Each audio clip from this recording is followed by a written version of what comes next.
Welcome once more, great and wonderful people of Biafra, lovers of freedom. I immensely salute you all for your doggedness, for your resilience, for your continuous support for the Prime Minister and Mazi Nnamdi Kanu. I want to, by this message, also remind you that you must, as a matter of fact, vote for Biafra referendum. If you have not voted, please do so. And if you have people who have not voted, please inform them to do so.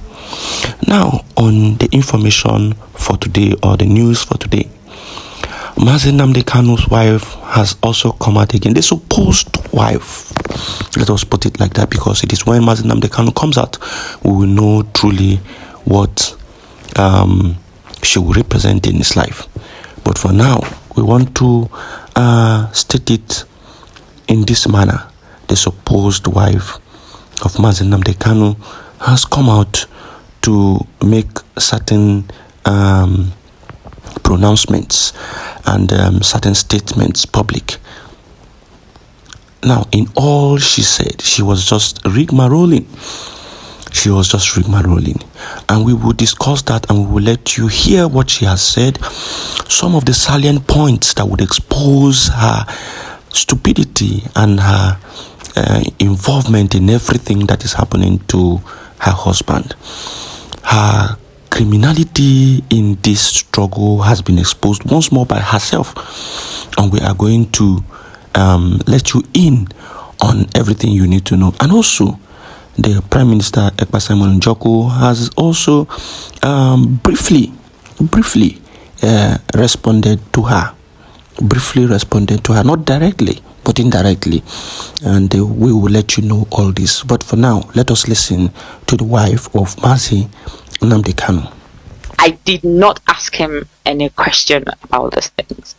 There was just one question that I asked him, and I'm not going to say it here. But I have told the leadership what that is.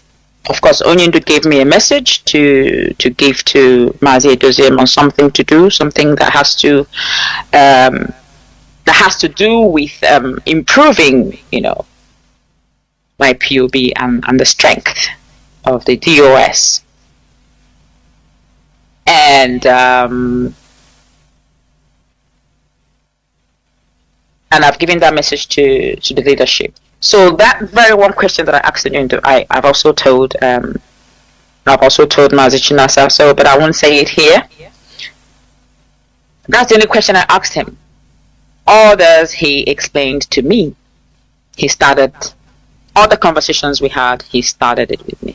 So, from what she has said, what is the number one blunder and exposition that she has done against the DOS? Number one, she said that she discussed with Mazi Nnamdi Kanu, and he told her certain things that they need to do, that Chike Edoziem and Chinasa Nworo need to do to gain back relevance and importance.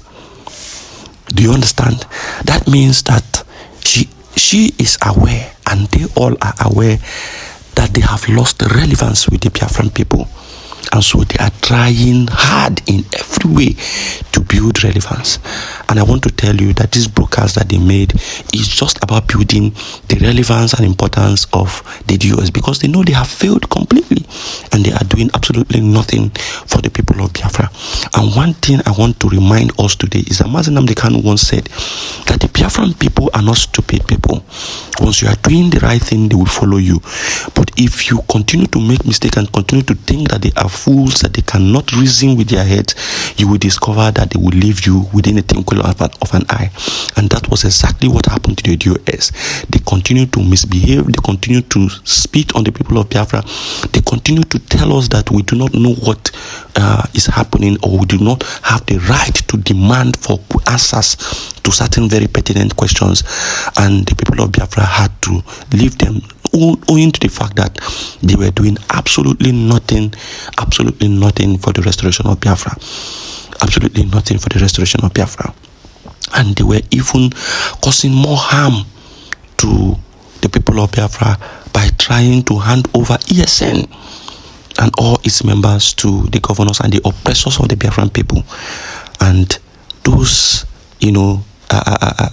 moves led to them, being sidelined by the Biafran people. And today, Master Simon Ekpa is in charge, fully in charge, but they are fighting to gain relevance, and they want to now, rub it off on Simon Ekpa. But let's continue to listen to them. We will continue to expose this woman anytime she comes out to try to give relevance to these evil people in the US. Let us listen to her. So the legal team, 95%. So when the conversation went on, I told him that 95% of our people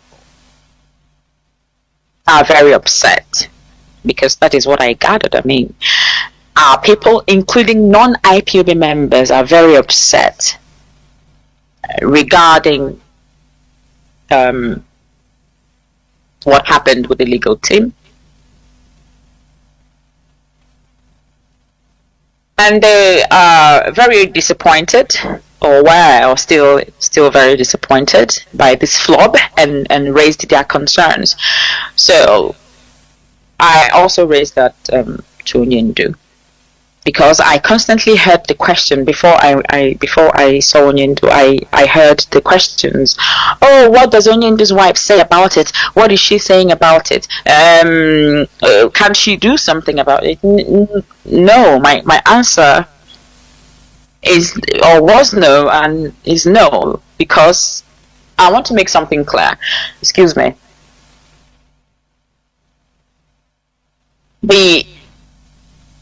I only have the authority to make a decision or to appoint a legal representative to represent my husband if I realize that my husband is abandoned or has been abandoned by the legal representative in an unprofessional manner, and feed Biafrans and myself with lies, as the case was in 2015. In all fairness to Onyendu Mazen Nnamdi Kanu is and was against the attacks on Barrister Ifeanyi Ejiofor and SAN Chief Professor Michael Zokeme. He was against it. Now, there is a certain person who counters every decision that Mazen Nnamdi Kanu makes. I will not call his name today, but if he continues to behave like an imbecile, I will call his name, and he will have to answer to Biafrans what actually happened. These rascals issuing these attacks disobeyed the instructions of Mazen Nnamdi Kanu. He instructed them to stay their slandering tongues, filled with lies and imputing fingers, but they disobeyed him. So nobody should actually fault Mazen Nnamdi Kanu, because he is in detention. He can't actually do much from where he is. So a certain person is using this opportunity, which I don't understand what his gain is, what he hopes to achieve. If this is just when he has just woken up from sleep to run a business, I don't know, to run freedom fighting organization, I don't understand. But this is not fair on Onyendu, that someone sits on the outside, create enemies, and tag them Nnamdi Kanu's enemy. Nnamdi Kanu is no enemy of Barrister Ifeanyi Ejiofor and SAN Ozokeme. In fact, one of the lawyers did mention that Onyendu said when he comes out, he would go and visit Barrister Ifeanyi Ejiofor and Mike Ozokeme. Now once more, you have heard her, and how she is trying to defend the people who her husband have sacked. If they were doing well, why would her husband sack them? If they represented Mazen Nnamdi Kanu well, why would her husband sack them? Why would he sack them? Because they acted unprofessionally, because they were against his freedom, because they weren't representing him in the best way possible, because they were aligning with his enemies. He laid them off. He sacked them and appointed new people to take charge. And here, this woman is here defending the people her husband has sacked. Imagine the impunity, imagine the disgrace. Imagine your husband sacking people because they are sabotaging his effort to be released, because they are sabotaging every effort made for his own good, and he sacked them. And only for you, who is the acclaimed wife, to come online to say that he is not particularly against those people, that he just sacked them, he just laid them off, he just told them to stand by. What nonsense. He just told them to stand by. He told them to stand by because Barrister Ivan Ejofor cannot represent him well, or senior advocate of Nigeria's son, Mike Ezokome, cannot represent him well. Is that what you are telling Biafrans? That these people who have attained these positions cannot represent him well? These people utterly and openly sabotaged Mazi Nnamdi Kanu and every effort for his release. And that was why Mazi Nnamdi Kanu sacked them.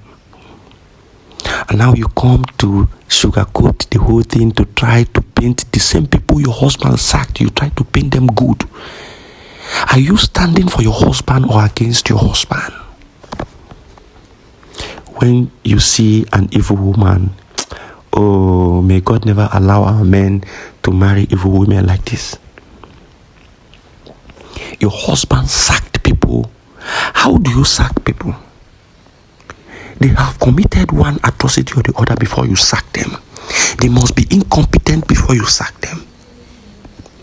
And so these people has committed something that made Mazi Nnamdi Kanu to sack them. And you are here saying that Mazi Nnamdi Kanu is still fraternizing with them, he's in love with them, he doesn't hate them, he just told them to stand by. He just told them to stand by. You can imagine that kind of thing. And we will go further. You will discover that this woman is making plans to ensure that Ejimako is giving this Ejiofor information, is feeding him with informations about what is happening with Mazi Nnamdi Kanu. Listen, you would hear it. So I understood that Onyindo may have acted on an advice to take the decision to change his legal team, which he yielded to for reasons which are not well seated with me, as the evidence, just as I mentioned a few seconds ago, is patent. Or reasons are just best known to him. Though I had equally offered my advice as his wife in that regard, I hopefully expect a better outcome in the coming time. Now, have you seen where all this discussion is heading towards? Have you seen where it's heading to? This woman only came out to defend her lovers. She only came out to defend the sacked evil Barrister Ejiofor. She only came out to defend them and tried to make sure that they are reinstated. I told us earlier that these people, Ejiofor and Uzokome, are fighting tooth and nail to ensure that Ejimako does not succeed in his quest to release Mazi Nnamdi Kanu, and they used every arsenal within their powers to fight him. And today they are now using the wife of Mazi Nnamdi Kanu, and she is coming online to tell you that she has also given her advice to Mazi Nnamdi Kanu, hoping that he's going to reinstate those lawyers who have sabotaged him. You can imagine this kind of a woman. You can imagine this kind of a woman. Now, I want to expose something to our people where she, faulted and exposed the DOS once more. Listen up. This woman said that Mazi Nnamdi Kanu was advised to sack his lawyers, and she doesn't know why he accepted those advice, but it was an ill advice and she doesn't support it. Now, let us ask ourselves, who are those who are going to advise Mazi Nnamdi Kanu to sack his own lawyers? In that point, his own lawyers are the only people who are permitted to see him, one. Secondly, the DOS are in support of Ejiofor and the son, Ezekome, so they are not going to advise Mazi Nnamdi Kanu to sack him. Third, Lolo, who is the wife of Mazi Nnamdi Kanu, the acclaimed wife, is in love with Ejiofor and the rest.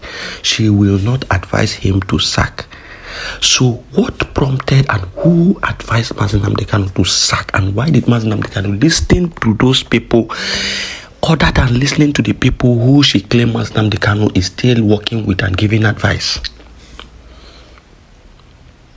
Why would Mazi Nnamdi Kanu not listen to the DOS who he is, who she claims he is still in love with and is still giving advice on what to do to reinvigorate them?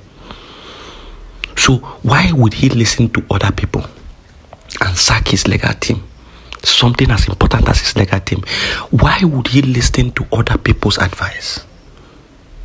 He did not listen to the advice of his wife. He did not listen to the advice of the DOS, his people who he placed in authority. He did not listen to every other person that is supporting this DOS. But he listened to the people shouting and crying that these people are sabotaging him. These lawyers are sabotaging him. He listened to them and sacked those lawyers. And since he sacked those lawyers, there was tremendous improvement. The doctors that were supposed to come and see his private doctors were given the opportunity to see him. There was tremendous improvement in everything that was happening before these people began to sabotage him again through the legal means and every other thing, to sabotage the effort of Ejima Court to ensure that Mazi Nnamdi Kanu is released.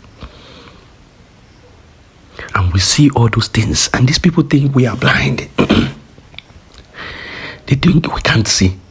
They think we did not understand the atrocities that Ejiofor was committing with San Ozokume against Mazi Nnamdi Kanu. A court, very important court of where decisions will be made, a conclusive decision will be made. San Ozokume will travel. Ejiofor will not carry very pertinent documents that needs to defend Mazi Nnamdi Kanu. He will just go there and carry watery evidence and present, and they would penalize Mazi Nnamdi Kanu for that. And you continue to tell us that these people are in good standing with your husband. These people want the best for your husband. You see how this woman has come out to lie and continue to lie. Now let us show you the response of Mazi Simon Ekpa. Just a little response of Mazi Simon Ekpa, because he wasn't even direct, because this woman was trying to attack him indirectly, but he didn't respond directly to her. But listen to what Mazi Simon Ekpa had to say. You see, one thing is that I want everyone to just reflect on what has happened in this struggle. Everybody should just think, take your memory back. The day this criminal called Ejiofor came to give a colleague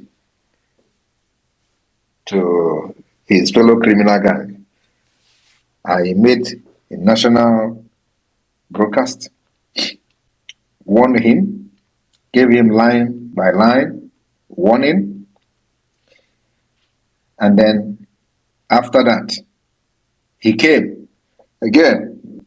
He said it is going to be the mother of exposition, and he was going to make this mother of exposition with Igbo language. They advertised it. I was watching them. After he made that mother of exposition, and then I know that he was actually ready, to fight. I came online live and say his own is finished. He should go and mark it.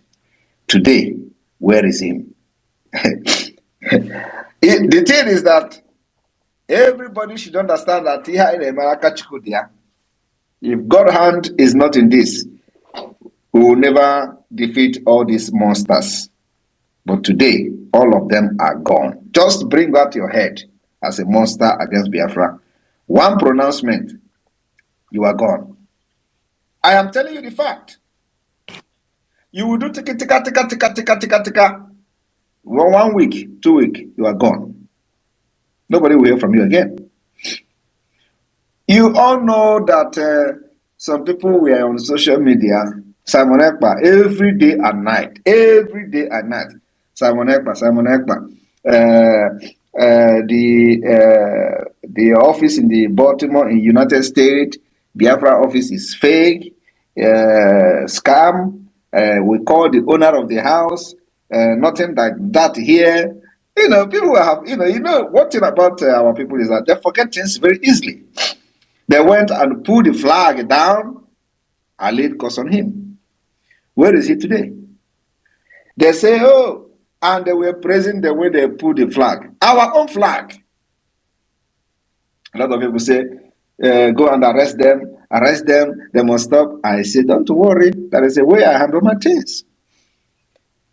They say, oh, if we find out that this is true, we will apologize. Because when devil enters you, you are gone. When you allow devil to enter you, you are gone. And just like God did to Pharaoh, he handled this criminal's heart. They were on social media. They went to Bruce Fenn. Bruce Fenn is own. He came and write, Nnamdi Kanu is this, Nnamdi Kanu is that. Oh, he's not so. I warned him. Where is he today? Where is he today? Go to his Twitter. If he posts anything, whether anybody is liking it or reposting it, go there. Or like before. Where is he today? All of them from A to Z, because the spirit of Biafra is in control. Is in control. That is Iro Akogibi. Up size 14. Size 14 EB. Biafra spirit in Ako. Okogia. When they talk about protesting, is it not the same people calling people in Finland? They were protesting against Ekpa in Finland. Oh, somebody is calling. Yes, frontal lobe. It's the parasite. What is happening today? If I open my mouth again, here again maybe, because there are things we know that nobody knows. There are things we know. There are things that I know that if I open my mouth to say it, hey, God, about this Delilah, but let it be like that. I say that after all those their nonsense, I'm not going to talk. Highest 1 week, before next week, nobody will remember nonsense she said. So, my people, we walk in the spirit, and once you understand that, you just allow it to flow. We are very, very focused, and our eyes remain on the rising sun. What we should be doing is to make sure that our people are voting. We are expecting at least nothing less than 10, 15, 20 million votes before October, because everybody is voting. I am talking to you today, we already have over 5 million votes. Over 5 million votes. So why can't we have 20 million? Because the people that boycotted the Nigeria frontland election are more than 20 million. We will smoke everybody out. I want you to understand that you are going to vote by phone. Pick up your phone and call. The numbers are there. The voting card is being distributed. You must vote. And we will shock the world in Finland. Thank you.